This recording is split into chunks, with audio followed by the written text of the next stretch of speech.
안녕하십니까. 오늘은 수학적 확률과 통계적 확률이 무엇인지 알아보겠습니다. 진도로 나가기 전에 우선 지난 시간에 배운 내용을 간단하게 복습을 하겠습니다. 지난 시간에는 시행과 표본 공간에 대해서 배웠습니다. 시행은 동일한 조건에서 반복될 수 있는 실험이나 관찰을 말하고, 표본 공간은 어떤 시행에서 일어날 수 있는 모든 결과를 모은 집합을 말합니다. 그 다음에 집합과 관련된 합사건, 곱사건, 배반사건, 여사건을 기호로 나타내는 연습을 했습니다. 오늘은 잘 정의된 표본 공간에서 확률이 가지는 의미가 무엇인지에 대해 개념을 한번 배워보겠습니다. 개념 설명에 앞서 여러분들에게 한 가지 질문을 해보겠습니다. 전 세계에서 왼손잡이는 몇 명일까요? 전 세계 인구는 약 70억에서 80억 정도 된다고 합니다. 그러면은 우리가 70억에서 80억 명 되는 사람들을 일일이 확인을 다 할 수는 없겠죠. 이번 시간이 끝나게 되면은 여러분들은 이 질문에 대한 대답을 할 수 있을 것입니다.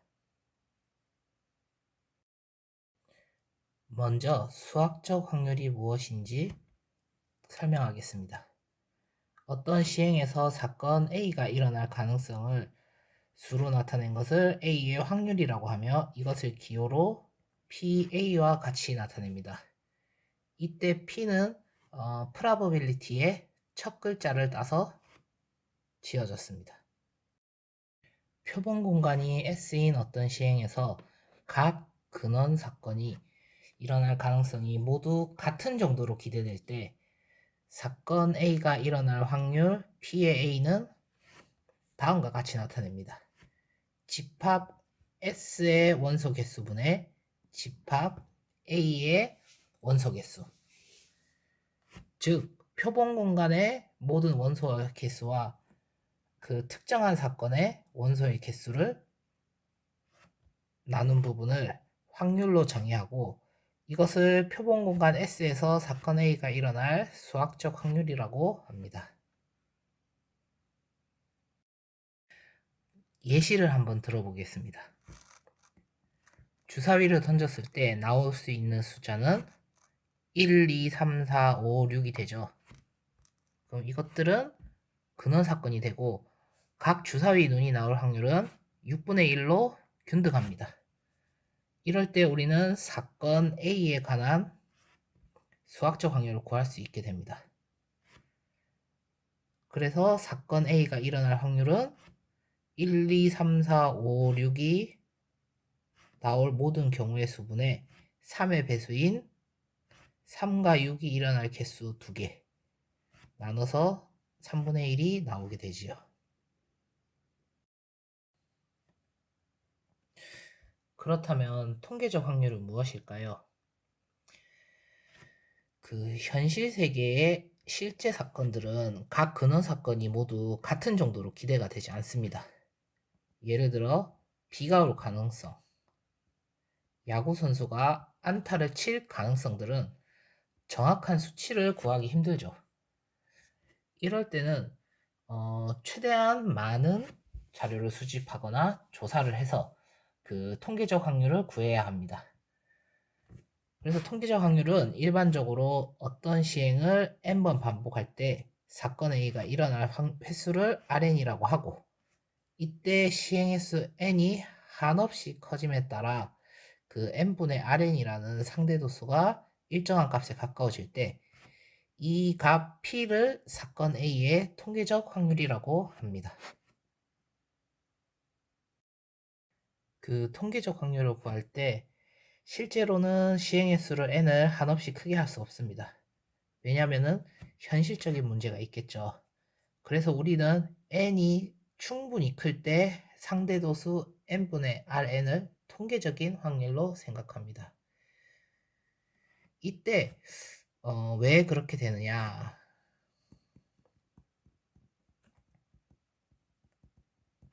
큰 수의 법칙이라고 그 추후에 진도가 나가면은 자세하게 살펴볼 수 있지만 일단은 직관적으로 이해하고 넘어가도록 하겠습니다.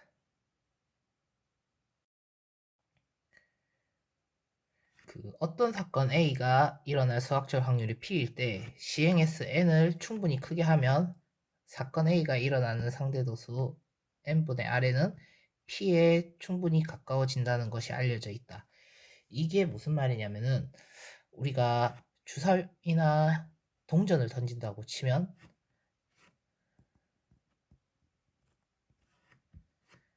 처음에는 앞면이 많이 나올 수도 있고 뒷면이 많이 나올 수도 있습니다. 하지만 시행 횟수를 무한하게 많이 던진다고 가정을 하면은 결국에는 그 앞면이 나올 확률과 뒷면이 나올 확률은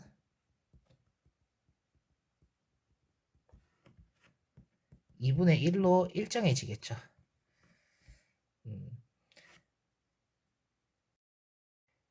결국 통계적 확률은 수학적 확률과 충분히 가까워집니다. 자, 그러면 우리는 어떤 시행에서 각 근원 사건이 일어날 가능성이 모두 같은 정도로 기대될 때 성립하게 되는 확률의 기본 성질에 대해서 알아보겠습니다. 표본 공간 S인 어떤 시행에 대해서 임의의 사건 A에서 확률 PA는 0 이상 1 이하이다. 그리고 두 번째 성질은 표본 공간 S의 확률은 1이고 공집합의 확률은 0이다. 자, 이때 S는 표본 공간을 말하므로 반드시 일어나는 사건을 말합니다. 그렇기 때문에 확률이 1이겠죠. 그 다음에 공집합인 경우는 절대로 일어나지 않는 사건을 말합니다. 그렇기 때문에 확률은 0이 됩니다. 자, 우리는 1번과 2번을 통해서 알 수 있는 사실이 두 가지가 있습니다. 하나는 확률은 절대로 음수가 될 수 없다는 것. 그 다음에 확률은 절대로 1보다 클 수 없다는 것. 이 부분에 대한 개념이 확실히 잡히셔야 합니다. 개념 설명은 이제 모두 끝이 났습니다. 그러면 제가 처음에 제시했던 질문을 이야기하면서 마치겠습니다. 그 여러 연구팀이 조사한 왼손잡이의 통계치는 약 10%라고 합니다. 그러면 우리가 10%의 통계적 확률을 가지고 추정을 하면은 2020년 기준으로 왼손잡이는 8억 2,700만 명이 되겠군요. 다음 시간에는 확률의 덧셈 정리에 대해서 배울 것입니다.